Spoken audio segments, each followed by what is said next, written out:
नमस्कार दोस्तों। आज हम लोग कॉस्ट एंड मैनेजमेंट के बहुत ही इम्पोर्टेंट टॉपिक्स करेंगे। इकोनॉमिक ऑर्डर क्वांटिटी, जो लगभग हर बार एग्जाम्स में इससे क्वेश्चंस आते ही हैं। तो चलो हम लोग इसके न्यूमेरिकल क्वेश्चंस ही आज करते हैं, प्रैक्टिकल क्वेश्चंस। पहला क्वेश्चन है हमारा, find out economic order quantity and number of order placed per year from the following data. ये हमारे पास डेटा है जिसमें एनुअल कंजम्पशन कितना का है। एनुअल कंजम्पशन वो 10,000 यूनिट्स का कर रहे हैं और cost of placing and receiving N order और कितना है, कॉस्ट ऑफ प्लेसिंग ऑर्डर का कितना है, 50 रुपीज़ है।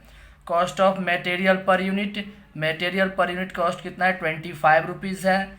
Annual carrying cost of 1 unit, वार्षिक जो है वो कैरिंग कॉस्ट कितना है, 1 यूनिट का। तो 10% of inventory value, inventory value का 10% है। तो पहले हम लोग इसके फॉर्मूला को समझ लेते हैं। E O Q, economic order quantity, तो इसका फॉर्मूला होता है √2 multiply A multiply B upon में होता है सी। अब देखो ई ओ क्यू का फुल फॉर्म क्या होता है, economic order quantity. Economic order quantity quantity A for होता है एनुअल कंजम्पशन, एनुअल वार्षिक उपभोग, एनुअल कंजम्पशन वार्षिक उपभोग। बी फॉर होते हैं आपके buying cost per unit, buying cost per unit, buying cost per unit यानी प्रति आदेश की क्रय लागत। बाइंग कॉस्ट पर यूनिट, प्रति आदेश की क्रय लागत, क्रय लागत कितना है ये होता है। और सी से होता है आपका carrying cost per unit, carrying cost per unit होता है। ये ध्यान रखना हमें, per unit annually, carrying cost per unit annually यानी प्रति इकाई, हिंदी में प्रति इकाई वार्षिक संग्रह लागत, प्रति इकाई वार्षिक संग्रहण लागत।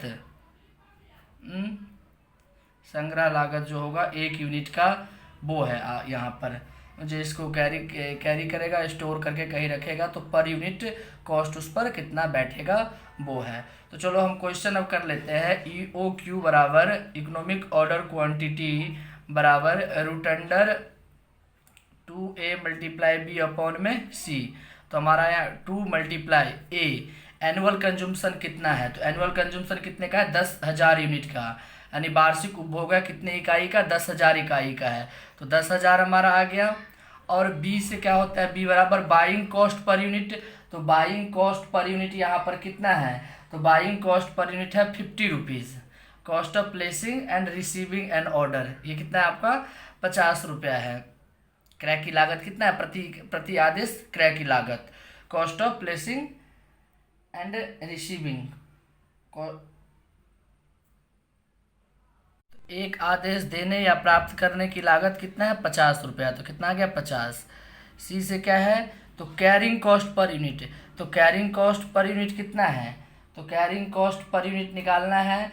तो आपका ये जो निकलेगा, inventory carrying cost of 1 unit, तो कितना दे रखा है यहाँ पर, तो एनुअल कैरिंग कॉस्ट जो है 1 यूनिट का है वो है 10% of inventory value, inventory value का 10% है। तो आप यहाँ पर इन्वेंट्री कैरिंग कॉस्ट जो निकालोगे, inventory carrying cost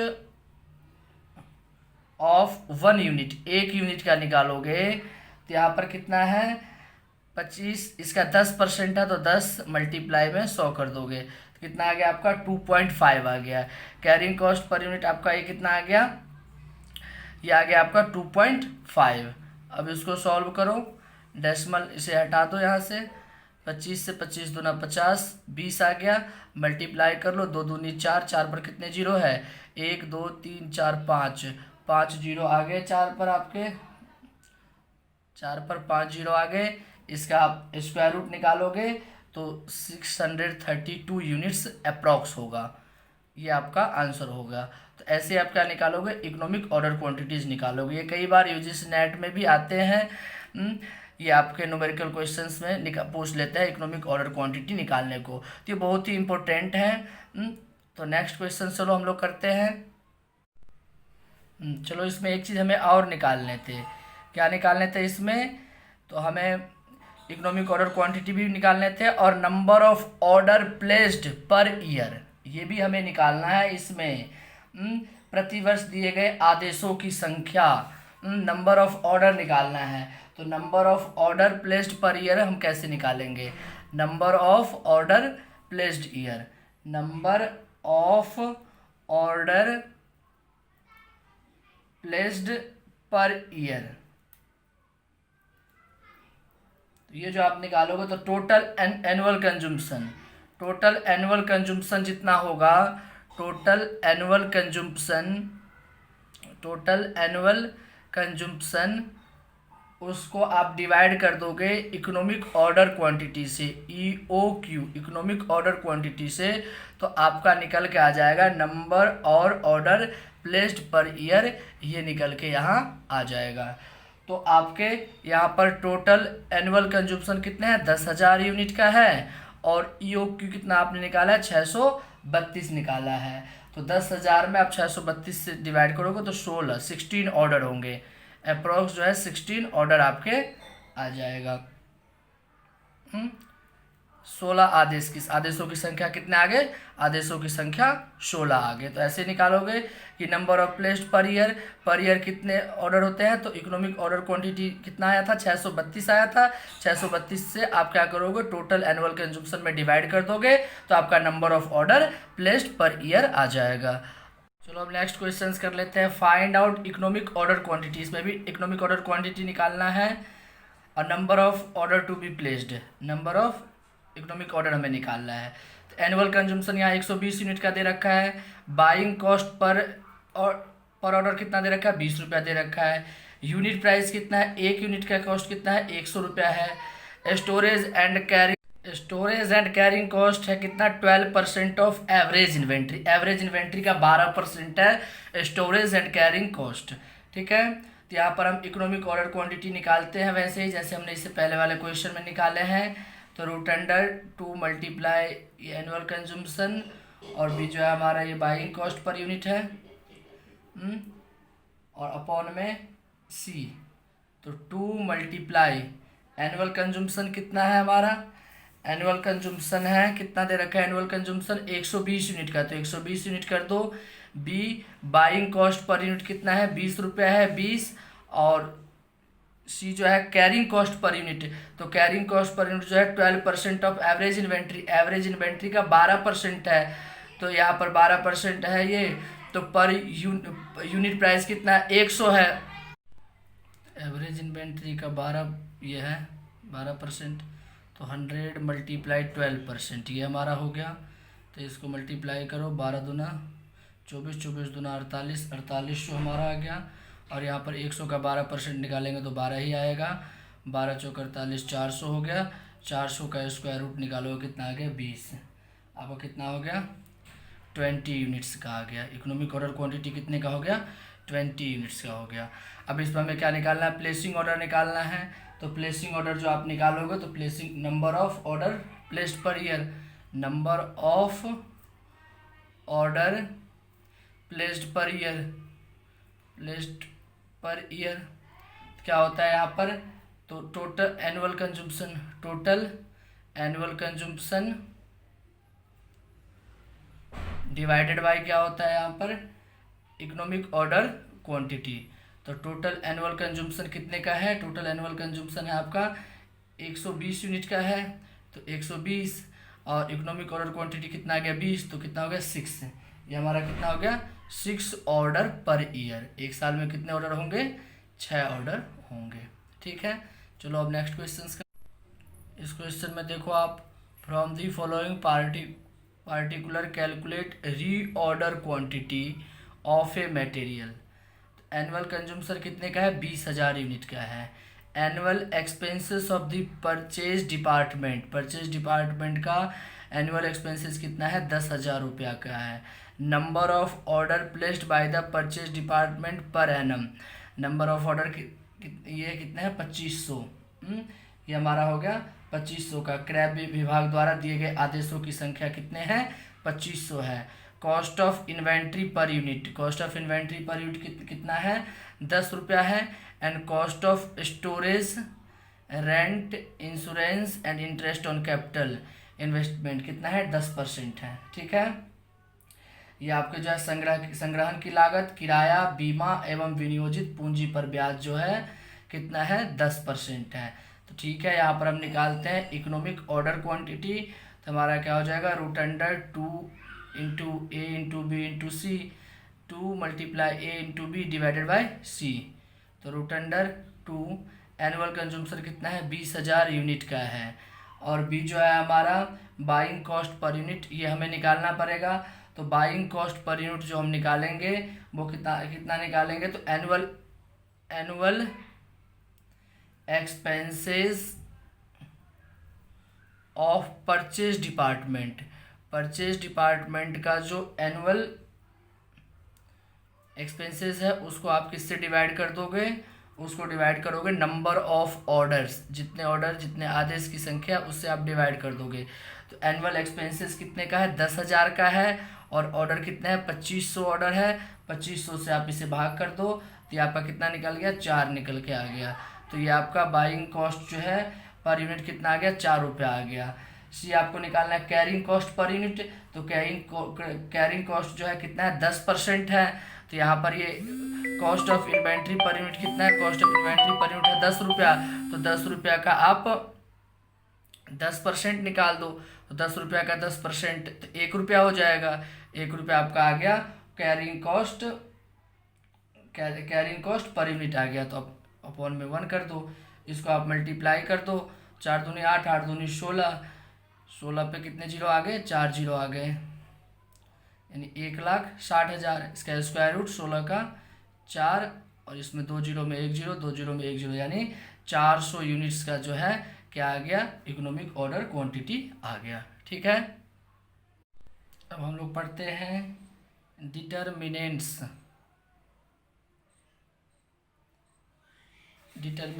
of stock level, determination of stock levels. स्कंद स्तरों का निर्धारण, इसमें हम कैसे निकालेंगे, आपके मैक्सिमम स्टॉक लेवल कैसे निकालेंगे, एवरेज स्टॉक लेवल कैसे निकालेंगे, पहले इसके फॉर्मूला को हम जान लेते हैं। तो जब हमें क्या निकालना हो, मैक्सिमम स्टॉक लेवल निकालना हो, मैक्सिमम स्टॉक लेवल, तो मैक्सिमम स्टॉक लेवल बराबर होता है reorder level plus reorder quantity plus reorder quantity minus होता है, क्या होता है, reorder level plus reorder quantity minus minimum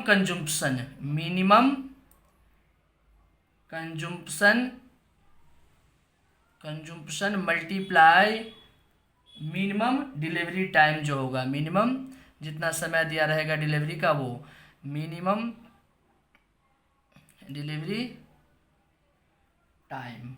ये होता है आपके क्या निकालने का, मैक्सिमम स्टॉक लेवल निकालने का। क्या होता है, तो reorder level plus reorder quantity minus minimum consumption, ध्यान रखना मिनिमम कंजम्पशन, इसको आप मल्टीप्लाई कर लोगे, मिनिमम जो डिलीवरी टाइम होगा उससे आप मल्टीप्लाई कर दोगे।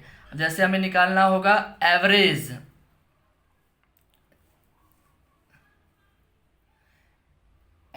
स्टॉक लेवल निकालना होगा, औसत एवरेज स्टॉक लेवल। तो इसका तो बताइए आपको एवरेज निकालने के लिए मैक्सिमम स्टॉक लेवल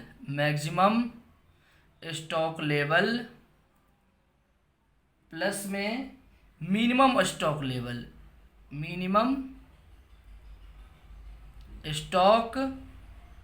लेवल, इसको आप डिवाइड किससे कर दोगे, 2 से डिवाइड कर दोगे, तो आपका क्या निकल जाएगा, average stock level. Average stock level बराबर minimum stock level, maximum stock level plus minimum stock level divided by 2, ये हमारा एवरेज स्टॉक लेवल निकल के आ जाएगा। अब ऐसे ही यदि अब आपको मैक्सिमम निकालना होगा तो आप निकाल सकते हो, यहाँ पर मैक्सिमम मिनिमम निकालना हो तो आप निकाल सकते हो यहाँ। दूसरा फॉर्मूला इसका ये भी है कि आपको निकालना होगा तो maximum stock level, maximum stock level minus half of reorder quantity. Reorder quantity का आधा करके इसमें से आप डिवाइड माइनस कर लोगे तो आपका क्या निकल जाएगा, एवरेज स्टॉक लेवल। ऐसे भी आप निकाल सकते हो। या दूसरा ये भी कि minimum stock level plus half of reorder quantity. अब क्वेश्चन में जो दिया रहेगा उसके अकॉर्डिंग आप फॉर्मूला लगा लेना। वैसे एवरेज स्टॉक लेवल निकालने का फॉर्मूला है maximum stock level plus minimum stock level divided by 2। अच्छा, मैक्सिमम स्टॉक, ये दूसरा फॉर्मूला है क्वेश्चन में यदि मैक्सिमम स्टॉक लेवल दिया हुआ हो और रीऑर्डर क्वांटिटी दिया हुआ हो तब एवरेज स्टॉक लेवल निकालना हो तो maximum stock level minus half of reorder quantity. यदि मिनिमम स्टॉक लेवल दिया हो तो minimum stock level plus half of reorder quantity. ठीक है। अब आगे हमारा डेंजर लेवल, खतरे का स्तर होता है। ये जो लेवल होता है ना, इस स्तर पर जब प्रबंधक को खतरा दिखे, यदि खतरे का स्तर न्यूनतम स्टॉक स्तर तथा शून्य स्टॉक स्तर के बीच की सीमा है, तो इस सीमा से नीचे सामग्री का रहतिया जो है नहीं जाना चाहिए। तो इस सीमा तक आते आते जो है प्रबंधक जो है सामग्री का जो सामान्य निर्गमन जो होता है ना, उसको क्या कर देता है, वो बंद कर देता है। उस समय उसको बंद कर देना ही चाहिए। डेंजर लेवल कैसे निकालेंगे, तो डेंजर लेवल निकालने का फॉर्मूला है आपके मिनिमम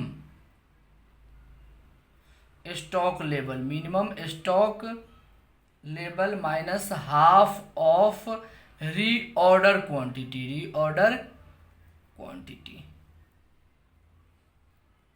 मिनिमम स्टॉक लेवल में से इसको आप माइनस कर लोगे रीऑर्डर क्वांटिटी का हाफ, तो आपका निकल जाएगा डेंजर लेवल। या दूसरा फॉर्मूला ये भी लिख सकते हो, मिनिमम कंजम्पशन मल्टीप्लाई में मिनिमम रीऑर्डर पीरियड, ऐसे भी निकाल सकते हो। या तीसरा फॉर्मूला ऐसे भी निकाल सकते हो, एवरेज कंजम्पशन, इससे भी निकाल सकते हो। अब डिपेंड करता है क्वेश्चन में क्या दे रखा है, उसके अकॉर्डिंग आप निकाल लोगे। Average consumption multiply maximum period for emergency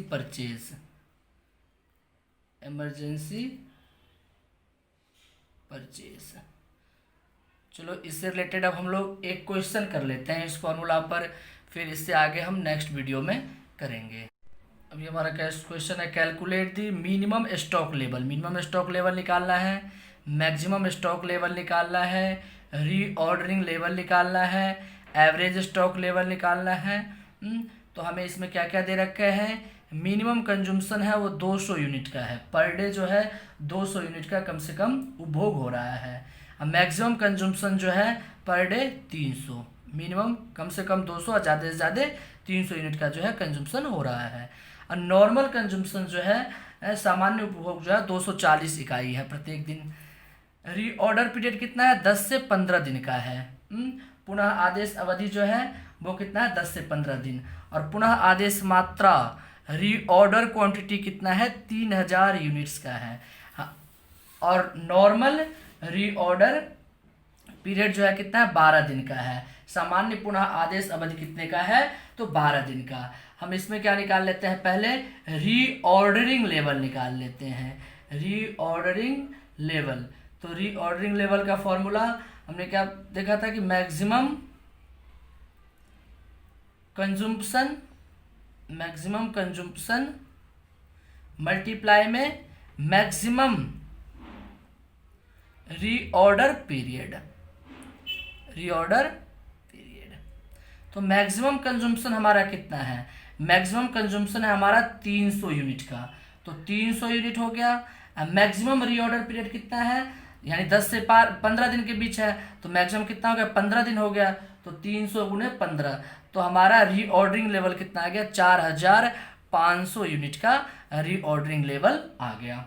ठीक है, अब हमें निकालना है minimum stock level. Minimum stock level हम निकालते हैं, रीऑर्डरिंग लेवल हमारा ये निकल गया। अब हम निकालते हैं minimum stock level. Minimum stock level, तो इसका फॉर्मूला देखो कौन सा लगेगा मिनिमम स्टॉक लेवल का? तो reordering level, reordering level minus normal consumption, normal consumption multiply normal reorder period, reorder period जो है, तो ये हमारा रीऑर्डरिंग लेवल कितना आ गया? 4500 आ गया, 4500 कर दो, माइनस नॉर्मल कंजम्पशन कितना है? 240 यूनिट का है, और number of reorder period, number of reorder period कितने का है आपका? Normal reorder period, sorry normal, normal reorder period, number नहीं नॉर्मल, नॉर्मल रीऑर्डर पीरियड कितना है? 12 दिन का है, तो 12 कर दो आप यहाँ पर, तो कितना आ गया ये? 4500 माइनस 24, 240 को आप 12 से गुना करोगे तो कितना आ जाएगा ये आपका? 24 दाई 240, 24 240 को 12 से करना है ना आपको गुना, तो 24 ये आ गया, 24 दूना 48, 0882, कितना आ गया हमारा? 2880। इसमें से इसको माइनस कर लो, 0, 10 में से 8 गया 2, 14 में से 8 गया 6, 3 में से, यानी 1620 यूनिट का जो है हमारा क्या है? मिनिमम स्टॉक लेवल जो है वो 1620 यूनिट का है। अब हम लोग निकालते हैं मैक्सिमम, मैक्सिमम स्टॉक लेवल निकालते हैं। मैक्सिमम स्टॉक लेवल निकालते हैं, तो उसका फॉर्मूला मैंने लिखा है कि reordering level plus reorder quantity, reorder quantity, इसलिए मैंने पहले ही इसको निकाल लिया था रीऑर्डर क्वांटिटी को, reorder quantity minus minimum consumption, minimum consumption multiply minimum reorder level, minimum reorder level. ठीक है, तो रीऑर्डरिंग लेवल हमारा कितना आया था? तो 4500 आया था। रीऑर्डर क्वांटिटी कितना दे रखा है? रीऑर्डर क्वांटिटी हमारा है, रीऑर्डर क्वांटिटी है 3000 यूनिट का, minus minimum consumption, minimum consumption कितने का है? 200 यूनिट का है, और minimum reorder level, minimum reorder level जो है कितने का है? 10 दिन का है। ठीक, इसको आप जोड़ लो तो 7500 आ जाएगा, 7500 माइनस 2000 कितने का आ गया आपका? 5500 यूनिट आ गए आपके मैक्सिमम स्टॉक लेवल।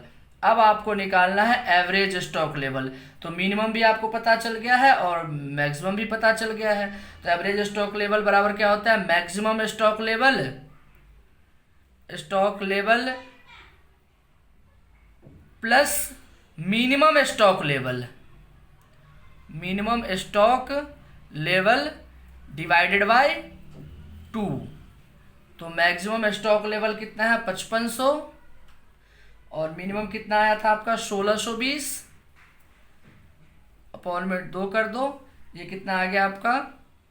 7120, 0 6 5 6 7 2 2 3 6 2 5 10 6, ये आपका आ गया 2 2 3 6 2 5 10 2 6 12, 3560 यूनिट्स आपका क्या आ गया? 3560 यूनिट आ गया, एवरेज स्टॉक लेवल आ गया। ठीक है, इसमें तो चलो हम लोगों ने इसमें निकाल लिया जो जो निकालने थे। मिनिमम स्टॉक लेवल भी निकाल लिया, मैक्सिमम स्टॉक लेवल भी निकाल लिया, रीऑर्डरिंग लेवल भी निकाल लिया और एवरेज स्टॉक भी निकाल लिया।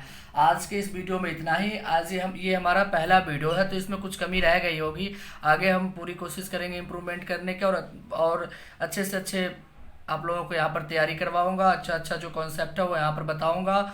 और इसमें कॉस्ट एंड मैनेजमेंट हो गया, इनकम टैक्स हो गया, बिजनेस मैथमेटिक्स हो गया, स्टैटिस्टिक्स हो गया, इन सभी सब्जेक्ट के जो इम्पोर्टेंट टॉपिक्स है जो एग्जाम में आते हैं, और आपके जैसे आगे आप यूजीसी नेट की तैयारी करते हो या किसी चीज़ की तैयारी करते हो, तो उसमें आपके लिए काफ़ी जो यूज़फुल होने वाला है वो उसका वीडियो में लेके यहाँ पर आऊँगा।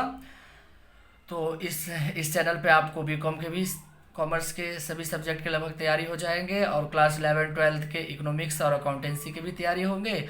और जो आप बीकॉम में पढ़ोगे, यूजीसी नेट वाले जो स्टूडेंट होंगे उनके लिए भी बेनिफिट होंगे। तो इस चैनल पर यूजीसी नेट के भी पेपर 1 की तैयारी करवाए जाएंगे और पेपर 2 कॉमर्स की तैयारी करवाए जाएंगे।